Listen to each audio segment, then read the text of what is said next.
പഴയ നിയമത്തിൽ തോബിത്തിന്റെ കൂടെ തോബിയാസ് അറിയാലോ, തോബിത്തിന്റെ മകൻ തോബിയാസിന്റെ കൂടെ റഫായേൽ മാലാഖ. ഒരു സംഭവം ഉണ്ട്, നമുക്കെല്ലാം മാലാഖമാരുണ്ട് കേട്ടോ, കവൽ മാലാഖമാരുണ്ട്.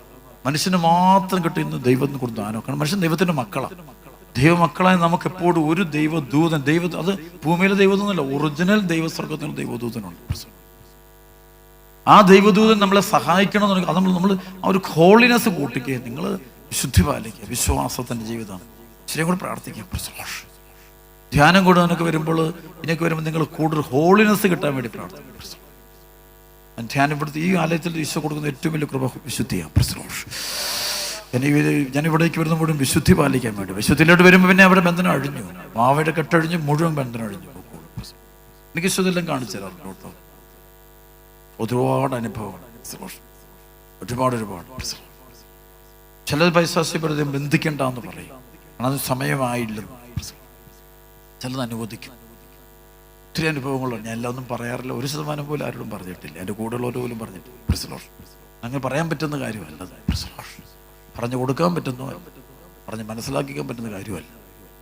ചില വീടുകളൊക്കെ ഉള്ള പൈശാചികത വിട്ടുപോകണം. പ്രാർത്ഥന അവിടെ ഒരു അന്ധകാരം വരാൻ കാരണം എന്നാ നമ്മൾ കണ്ടുപിടിക്കണം. നമുക്കെതിരെ ഒരു അന്ധകാരം വരാനുള്ള കാരണം അത് കണ്ടുപിടിക്കണം. അത് ഒന്നെങ്കിൽ നമ്മൾ ഹെസക്കിയാണോ മനാസയാണോ നോക്കിയാൽ മതി. മനാസയുടെ അവൻ ചെയ്ത പരിപാടി എന്നറിയോ? അവൻ രാജാവായി കഴിഞ്ഞ ഉടനെ അവന് ഈ ഹെസക്കിയയുടെ കാഴ്ചപ്പാടൊക്കെ മാറി. ഇവൻ പറഞ്ഞു, നമുക്ക് നാട്ടില് എല്ലാവരെയും ബഹുമാനിക്കണം, എല്ലാ ദേവന്മാരും ദേവതകളും വേണം. അതുകൊണ്ട് അവന് എല്ലാവർക്കും, അവിടെ വിജാതിരുണ്ട്, അവർക്കെല്ലാം ഓരോരുത്തർക്കും ഓരോ പൂജാഗിരികളും ആലയങ്ങളും ഒക്കെ പണിതു കൊടുക്കുന്ന കാണാൻ പറ്റും.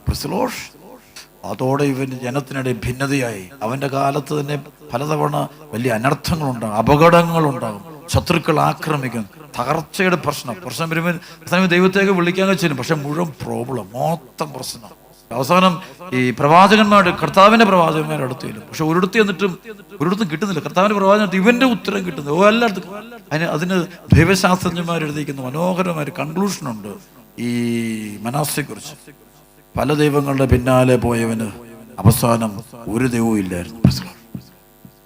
1-ാം പ്രമാണം ഭയങ്കരമാണ്. ഫസ്റ്റ് കമാൻഡ്മെന്റ് വയലേഷൻ ഒട്ടും പാടില്ല. ഞാനാണ് നിന്റെ ദൈവമായ കർത്താവ്, ഞാനല്ലാതെ വേറൊരു ദൈവം നിനക്കുണ്ട്. അത് മാറിയ